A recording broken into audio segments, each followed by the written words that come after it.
तो इस क्लास से जो टॉपिक शुरू हुआ है दैट इज लीनियर इनइक्वेशंस।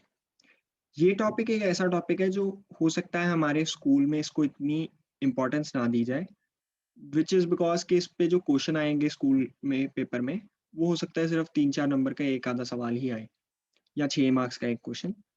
पर यार इस टॉपिक का जो सेंस है ना वो एक्चुअली हमें तंग करता है आगे वाले टॉपिक्स में, मतलब हो जैसे ट्रिग्नोमेट्री हो गया, बायनोमियल थ्योरम जो हम आगे करेंगे, वैसे टॉपिक्स में हमें इसकी सेंस बहुत तंग करेगी। मतलब हम देखेंगे कि हम पूरे क्वेश्चन का जवाब बना देंगे एंड तक, पर उसको रिप्रेजेंट कैसे करना है वो अकल हमें देगा लीनियर इनइक्वालिटीज।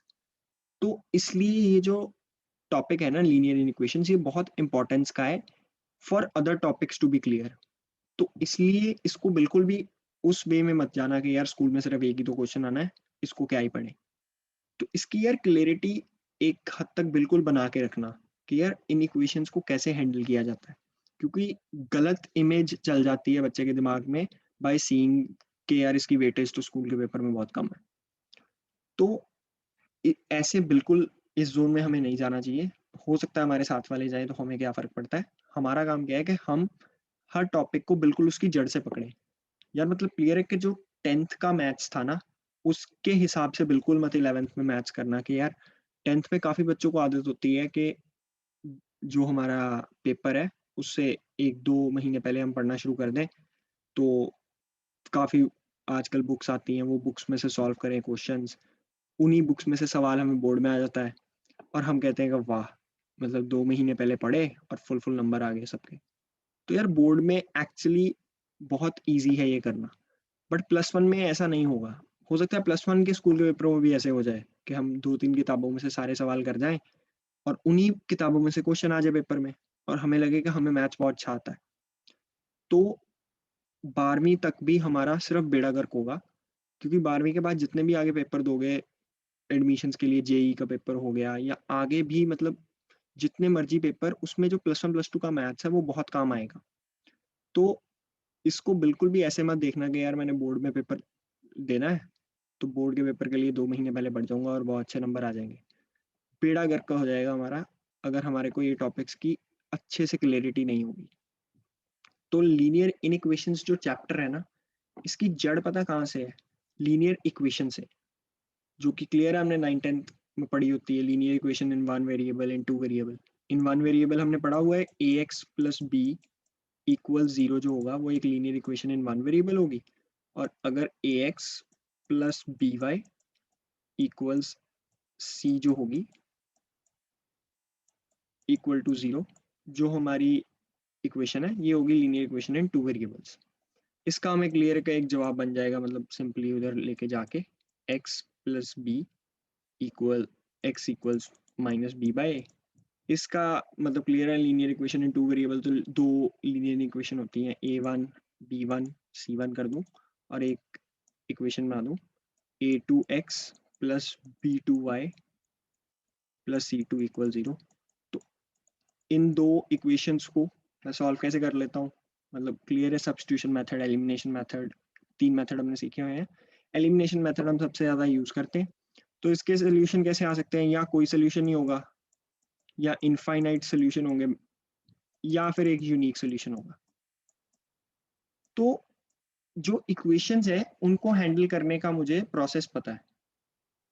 मतलब क्लियर है कि हम इक्वेशंस को कैसे हैंडल कर लेते हैं कि यार अगर एलिमिनेशन मेथड की बात करें तो हमने उसमें सीखा था कि यार पूरी इक्वेशन को ना किसी नंबर से मल्टीप्लाई कर दो तो इक्वेशन सेम रहती है।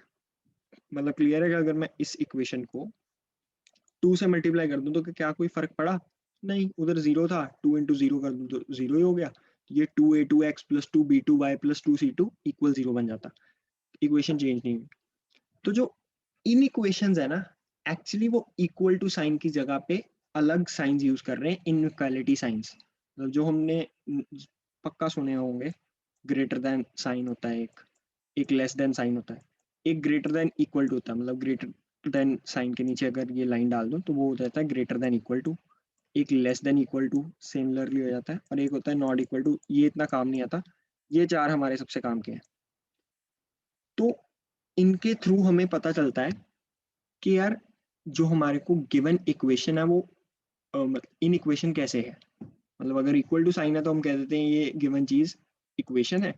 अगर मान लो मैं ए एक्स प्लस, मतलब क्लियर है ये हो गया, ए एक्स प्लस बी, अगर मैं इक्वल टू जीरो की जगह पे ग्रेटर देन जीरो लिख दूं या greater than equal to zero लिख दूं, तो ये linear equation in one variable की जगह ये linear in equation in one variable होगी। ऐसे ही अगर मतलब a x plus b y plus c लिखा था जैसे पहले इक्वल जीरो, अगर मैं लिख दूं a x plus b y plus c greater than equal to zero, तो ये एक linear equation in two variables होगी। तो मतलब इन इक्वेशन इसको इसलिए बोल जाता है क्योंकि इसमें इनइक्वालिटी साइन आ रहा है, इक्वालिटी साइन की जगह क्या आ रहा है, इनइक्वालिटी साइन। तो क्लियरली इसके कारण इसको बोला जाता है लीनियर इन इक्वेशन। हमारे सिलेबस में सिर्फ लीनियर इन इक्वेशन है, तो हम स्क्वायर वगैरह की बात नहीं करेंगे, सिर्फ एक्स की पावर वन या वाई की पावर वन की बात करेंगे। तो अब बात है कि यार इक्वेशन का जवाब बनता है, उसको हम सिंपली लिख सकते हैं। मतलब अगर मैं एक linear equation a x plus b equal zero मैं सॉल्व करूं, तो मैं एक्स का जवाब क्या लिखूंगा, मतलब क्लियर है, माइनस बी को उधर ले जाता हूँ इक्वालिटी में, इक्वालिटी साइन के साथ ही, और ए एक्स बचता है, फिर मैं एक्स को अकेला करता रहता हूँ और मेरे पास एक्स आ जाता है, जो कि क्लियर है वो आ गया माइनस बी बाई ए। ऐसे ही क्लियर है, मैं इन जो हमारे पास pair of linear equation in two variables होता है उसको भी मैं ऐसे ही सॉल्व कर देता हूँ। उसमें मैं क्या करता हूँ कि एलिमिनेशन मेथड लगा के एक्स और वाई के मेरे पास पेयर्स आ जाते हैं, मतलब 1,2 जवाब हो, 2,1, मतलब क्लियर है, ये एक्स कॉमा वाई में लिख रहा हूँ मैं आंसर। तो ये जवाब तो ऐसे रिप्रेजेंट हो गए, और इनको हैंडल करना भी मुझे आता है कि यार किसी इक्वेशन को कैसे हैंडल करते हैं, पर किसी इन इक्वेशन को कैसे हैंडल करते हैं मुझे समझ ही नहीं आ रहा कि यार मतलब मेरे सामने किसी ने लिख दिया a x plus b greater than equal zero, तो मैं इसमें एक्स का जवाब कैसे बनाऊं। तो इसके लिए क्या है कि यार हमें क्लियर हो कि अगर किसी ने मुझे इन इक्वेशन दे दी, मान लो a x plus b greater than, या मतलब ग्रेटर देन जीरो लिख लो या इक्वल टू, तो a x plus b greater than zero, अब मैं इसको कैसे सॉल्व करूं। तो यार इसको सॉल्व करने का तरीका भी, इसको हैंडल करने का तरीका भी एग्जैक्टली सेम है, पर कुछ कंडीशंस के साथ। कंडीशंस क्या है, पहली, अगर मैं सेम ऐड करूं, अगर नंबर दोनों साइड सेम नंबर ऐड या सब्ट्रैक्ट। यार एक बात और, जो भी मैं करा रहा हूँ इसके साथ साथ अपनी कॉपी में नोट्स बनाते रहना। मतलब कोई ज़रूरत नहीं है कि बहुत फेयर नोट्स बनाने हैं, अच्छा सुंदर सुंदर, हिंदी में बनाओ, इंग्लिश में बनाओ, पंजाबी में बनाओ, फ्रेंच में बनाओ, जौन सी मर्जी भाषा में बनाओ, पर नोट्स को ऐसे बनाना कि अगर एक दो हफ्ते बाद ये टॉपिक फिर से पढ़ना पड़े तो तुम्हें पूरा क्लियर हो कि यार छोटी छोटी बात क्या बताई गई थी। क्यों, मतलब यार हो सकता है कोई मैं ऐसी बात बताऊं जो किताबों में ना इजीली मिले, तो उस चीज पे फिर बाद में क्रिप करने का कोई फायदा नहीं है। तो हो अपने लेवल पे अपने पास एक नोट्स बना के रखो, जिसको सिर्फ अपनी भाषा में बनाओ ताकि आपको समझ में आए बात क्या है। मतलब जैसे मैं लिख रहा हूँ आजकल, जैसे व्हाट्सएप वाली भाषा है उसमें नोट्स बनाना है उसमें बना लो, कोई दिक्कत नहीं है। काम की बात क्या है कि हमें बात समझ में आए। तो पहली बात क्या है कि अगर हम सेम नंबर को ऐड या सब्ट्रैक्ट करें दोनों साइड इन इक्वेशंस के, तो कोई फर्क नहीं पड़ता, ये चीज बिल्कुल सही है।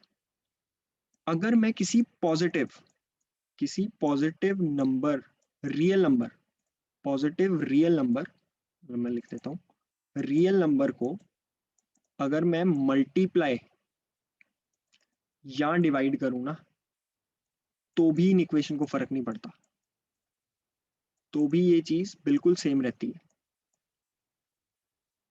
पर ये बहुत काम की बात है, ये सुनना, किसी नेगेटिव रियल नंबर को अगर मैं मल्टीप्लाई या डिवाइड करूंगा, तो जो मेरा इनइक्वालिटी का साइन है ना वो चेंज हो जाएगा। चेंज कैसे हो जाएगा, मतलब ग्रेटर देन बन जाएगा लेस देन में, ग्रेटर देन इक्वल टू बदल जाएगा लेस देन इक्वल टू में, लेस देन इक्वल टू बदल जाएगा ग्रेटर देन इक्वल टू, मतलब वाइस वर्सा, पूरी कहानी उलट जाएगी। ये क्यों है, कैसे है, ये हमें बिल्कुल पता चल जाएगा। अभी हम एग्जांपल दे देते हैं। मान लो एक इनइक्वालिटी में अपनी तरफ से मान लूं कि मुझे पता है जो 7 है वो ग्रेटर देन है, मान लो 4 ले लो। तो जो 7 है वो ग्रेटर देन 4 है, इसमें कोई दिक्कत तो नहीं है, मतलब यूनिवर्सल ट्रूथ है ये तो। अब मान लो मैं +2 कर दूं दोनों साइड पे, तो 7 + 2 9 और इधर 6, तो इनइक्वालिटी पे कोई फर्क नहीं पड़ा, 9 इज ग्रेटर देन 6। तो पहली बात तो सच है। मान लो अगर मैं 2 सब्ट्रैक्ट भी कर दूं, तो 7 - 2 5 और 4 - 2 2, तो अभी भी 5 2 से बड़ा ही है, तो भी इनइक्वालिटी को फर्क नहीं पड़ा। अब सोचो कि मैं किसी पॉजिटिव नंबर 3 से, मान लो इसको, या मतलब 2 से, टू मेक इट इजी, 2 से डिवाइड कर दूं, या पहले चलो मल्टीप्लाई कर दूं +2 से, तो ये 7 × 2 14 हो गया और 4 × 2 8 हो गया। अभी भी इनइक्वालिटी सेम ही रहेगी। और मान लो मैं इसको 2 से डिवाइड कर दूं, +2 से, 7/2 क्लियर है 3.5 हो जाएगा, और 4/2 क्लियर है वो 2 ही हो जाएगा। तो 3.5 बड़ा होता है, अभी भी इनइक्वालिटी सेम रही, तो ये पॉइंट भी सेम रहा। अब है सबसे काम की बात। मान लो अब मैं -2 से मल्टीप्लाई करूं, तो ये -14 बन गया और ये -8 बन गया। तो हमें क्लियर है -14 इज एक्चुअली लेस देन -8, तो इनइक्वालिटी चेंज हो गई। ऐसे ही क्लियर है अगर मैं -2 से डिवाइड कर दूं, तो या -2 से डिवाइड समझ लो, या -1/2 से मल्टीप्लाई, आपकी मर्जी। काम की बात क्या है, मुझे बात समझ में लग जाए। तो -2 से अगर मैं इसको डिवाइड कर दूं, तो ये 7/-2 दैट इज -3.5 हो जाएगा, और इधर क्या आ जाएगा हमारे को क्लियर है, -2। तो क्लियर है कि यार -2 इज एक्चुअली ग्रेटर देन, तो मतलब क्लियर है इनइक्वालिटी इस केस में भी चेंज हो गई। तो ये है इन इक्वेशंस को हैंडल करने के बेसिक रूल्स। मतलब कोई इसमें रट्टा नहीं है एनसीईआरटी में इसके, मतलब चाहे 4 पेजों में सिर्फ इतनी सी कहानी बताई हो, हमें फर्क नहीं पड़ता। हमें काम की बात समझ लेनी चाहिए कि यार किसी इन इक्वेशन को हैंडल कैसे करते हैं। तो हैंडल करने का तरीका अब हमें समझ में आ गया कि यार सब कुछ सेम है इक्वेशंस की तरह। बस बात ये ध्यान रखनी है कि कहीं नेगेटिव नंबर्स का अगर चक्कर आएगा तो मैंने इनइक्वालिटी चेंज करनी है। मतलब क्लियर है कि अगर इस इक्वालिटी इनइक्वालिटी को मैं सॉल्व करूं, तो मैं ax + b को उधर सिंपली लेके जाऊंगा -b। पर अब जब मैंने a को उधर लेके जाना है तो मैंने ध्यान रखना है, अगर a पॉजिटिव है, मतलब अगर मैं इसको यहाँ पे लिखूं, तो ध्यान से देखना है यार ये चीज कैसे हैंडल की। मतलब मैं फिर से पूरा ही लिख देता हूँ। अगर ax + b मान लो ग्रेटर देन 0 दिया हुआ, तो मैं प्लस माइनस में दिक्कत नहीं है, मैं उधर सिंपली ले गया +b को, माइनस हो गया। अब a को जब उधर लेके जाना है, तो अगर a पॉजिटिव नंबर है, 0 से बड़ा, तो मतलब क्लियर है ये पॉजिटिव ही होगा। अगर a पॉजिटिव है तो जो x है वो ग्रेटर देन -b/a है। अब इसकी आगे क्या कहानी है वो बात की बात, पर अभी हम देखें अगर a पॉजिटिव है तो x ग्रेटर देन -b/a, पर अगर a नेगेटिव है, लेस देन 0 है, तो x a अभी भी उधर ही चल जाएगा, डिवाइड ही होगा -b/a, पर जो मेरी इनइक्वालिटी है वो चेंज हो जाएगी, वो ग्रेटर देन की जगह क्या हो जाएगी, लेस देन। तो यार ये काम की बात है, बहुत काम की बात। मतलब ये जड़ है इस टॉपिक में जहाँ पे हर बच्चे की गलती होगी, हमारी नहीं होनी चाहिए, क्योंकि हमें क्लियर हो गया बात कि यार ये फंसती कैसे कहानी। मतलब बच्चे बिल्कुल रट्टा लगाते रह जाते हैं कि इस क्वेश्चन में हम ये करेंगे, मतलब हम आगे क्वेश्चंस देखेंगे ना, तो उसमें इसी चीज की एप्लीकेशन है। और हम अपने साथ वालों को देखेंगे कि वो उस क्वेश्चन का रट्टा लगा रहे होते हैं, जैसे उन्होंने 10th में लगाए होते हैं क्वेश्चन के रट्टे। तो उनको लगता है कि यार मैच होती ऐसे है, और फिर वो मतलब +1 के एंड में, या मतलब अगर हम सीनियर से भी बात करें तो वो बोलते हैं यार +1 की मैथ्स ना बहुत डिफिकल्ट है। यार एक्चुअली वो डिफिकल्ट नहीं है, बिल्कुल 10th की तरह है, पर 10th में हमने मैथ्स को ऐसे देखा नहीं होता। मतलब सैडली इनफ यार ऐसे पढ़ाया भी नहीं जाता। तो हमें दिक्कत होती है कि यार मैथ्स को बिल्कुल ही उस जोन में करें कि और मेहनत और मेहनत और मेहनत। ऐसा नहीं है यार, मतलब बात की समझ लग जाए तो फिर मैथ्स से इजी सब्जेक्ट ही कोई नहीं। तो x is greater than minus b by इस केस में अगर a पॉजिटिव है। अगर a नेगेटिव है मतलब क्लियर है, हम किसी नेगेटिव नंबर से डिवाइड कर देंगे इस इनइक्वालिटी को। मतलब हमने ये चीज सुनी है कि अगर ax प्लस बी होता है ना तो a को उधर ले जाओ, इधर मल्टीप्लाई, मतलब इसको हम ऐसे भी तो सोच सकते हैं, पूरी इक्वेशन को a से डिवाइड किया तो वो x इक्वल्स बी बाय ए नहीं हो जाता। तो क्लियरली इस इक्वेशन को मैंने a से डिवाइड किया। अगर a पॉजिटिव नंबर होता तो वो माइनस बी बाय ए हो जाता, अगर नेगेटिव होता तो वो less than minus b by a हो जाता। बस ये थी हमारे काम की बात। अब अगला स्टेप क्या है हमारा कि यार ये तो समझ में आ गया कि x को अकेला कैसे करना है। मतलब हम जैसे जो इक्वेशंस हमने पहले की 9th में, हम उसमें x को अकेला करना सीखते थे। अभी हम सिर्फ वन वेरिएबल की बात करेंगे, जो टू वेरिएबल की बात है वो हम अगले लेक्चर से करेंगे। तो वन वेरिएबल में हमें समझ में लगती है ये बात कि यार इक्वल्स टू, जीरो या टू जैसे भी हम करते होते थे 9th में, वो तो हम करते थे एक्स को अकेला करने का। अब एक्स में इसको कैसे अकेला करना है इन इक्वेशंस में, वो भी हमें समझ में आ गई कि सिर्फ ध्यान रखना है कि मल्टीप्लाई डिवाइड हम पॉजिटिव नंबर से कर रहे हैं कि नेगेटिव नंबर से। अब काम की बात है कि यार क्या मैं आंसर ऐसे ही छोड़ आऊंगा कि x greater than minus b by, तो एक्चुअली इट्स रॉन्ग। इसको रिप्रेजेंट करने के दो तरीके हैं। दो तरीके कौन से हैं? पहला तरीका है वाया नंबर लाइन, मतलब क्लियर नंबर लाइन नाम हमने बहुत बार सुना होगा। और एक तरीका है वाया ब्रैकेट्स, मतलब इसका कोई फॉर्मल नाम नहीं है, या इसको ब्रैकेट्स की फॉर्म में हम इंटरवल्स, मतलब इसको बोला जाता है इन फॉर्म ऑफ इंटरवल्स, या इंटरवल्स की फॉर्म में, या ब्रैक, मतलब मैं उसको ब्रैकेट के थ्रू बोल देता हूँ ताकि इजी रहे किसी बच्चे के लिए। इसको बेसिकली बोला जाता है इंटरवल बता दो या नंबर लाइन पर रिप्रेजेंट कर दो। तो एक्चुअली अगर हम इसको रिप्रेजेंट करना चाहें तो इसको एक क्वेश्चंस के थ्रू ही देखते हैं ताकि हमें और सेंस बने। मान लो अब कोई मेरे सामने क्वेश्चन दे देता इतनी सी ही अकल पे, वो कहता कि यार 2x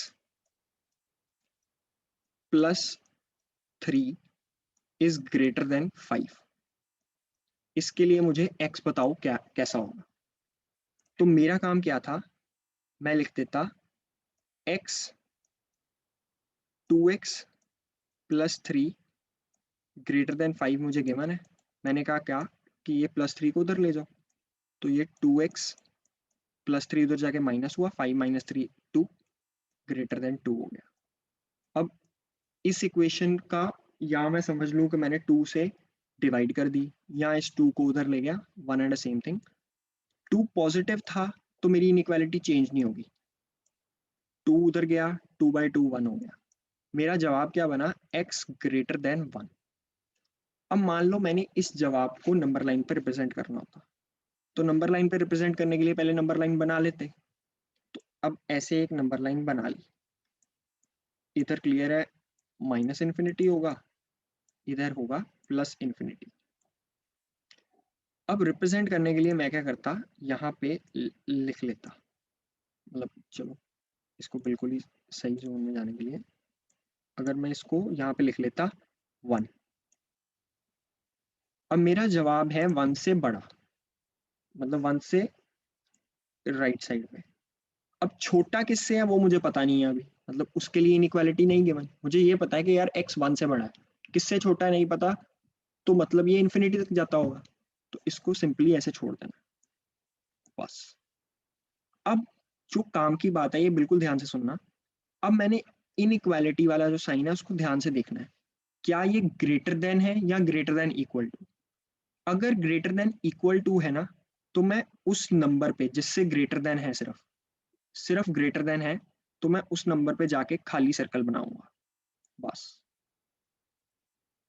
अगर इन केस यहाँ पे इक्वल टू साइन होता तो इस सर्कल को शेड कर देना, बस इतना सा काम। मतलब फिर से सुनो, अगर इक्वल टू साइन है तो उस नंबर पे जाके हमने शेड कर देना है, अगर नहीं है तो उसको खाली छोड़ देना बिल्कुल ऐसे। तो ये बात का ध्यान रखना, ये तरीका है इसको नंबर लाइन पे रिप्रेजेंट करने का। अब मान लो इसको इंटरवल की फॉर्म में अगर मैंने रिप्रेजेंट करना है तो उसको करने का तरीका भी बहुत सिंपल है। वो क्या है कि लिख दो कि ये नंबर कहाँ से कहाँ जाता है, और उसके बाद एडजस्ट कर दो ब्रैकेट्स। ब्रैकेट्स भी दो तरह की हैं, एक होती हैं राउंड ब्रैकेट्स, इनको मैं बोलता हूँ ओपन ब्रैकेट्स, एक होती है स्क्वायर ब्रैकेट्स जिनको कि बोला जाता है क्लोज ब्रैकेट्स। मतलब क्लियर है, open brackets, close brackets. Open brackets तब यूज करते हैं जब वो वाला नंबर जिस पे हम ब्रैकेट लगा रहे हैं वो मेरी रेंज में नहीं है। रेंज में मतलब कि वो greater than equal to sign में नहीं है, मतलब वो x वो वैल्यू नहीं एक्वायर कर रहा। मतलब क्लियर है, इस केस में यार x ग्रेटर देन 1 है, 1 कभी भी नहीं है, तो x 1 कभी नहीं बन रहा, तो ओपन ब्रैकेट्स में लिखेंगे इसको। कैसे? मतलब मैं लिखूंगा कहाँ से शुरू होता है x, 1 से, खत्म कहाँ पे हो रहा है मुझे नहीं पता, जब नहीं पता तो इन्फिनिटी। इन्फिनिटी, अब ये बात का भी हमेशा ध्यान रखना, इन्फिनिटी पे हमेशा ओपन ब्रैकेट आती है, राउंड ब्रैकेट। और अब मैं देखता क्या 1 जो मेरी इनइक्वालिटी है क्या उसमें इक्वल टू साइन साथ में लिखा है, तो नहीं लिखा है, तो मैं यहाँ पे भी लिखूंगा ओपन ब्रैकेट।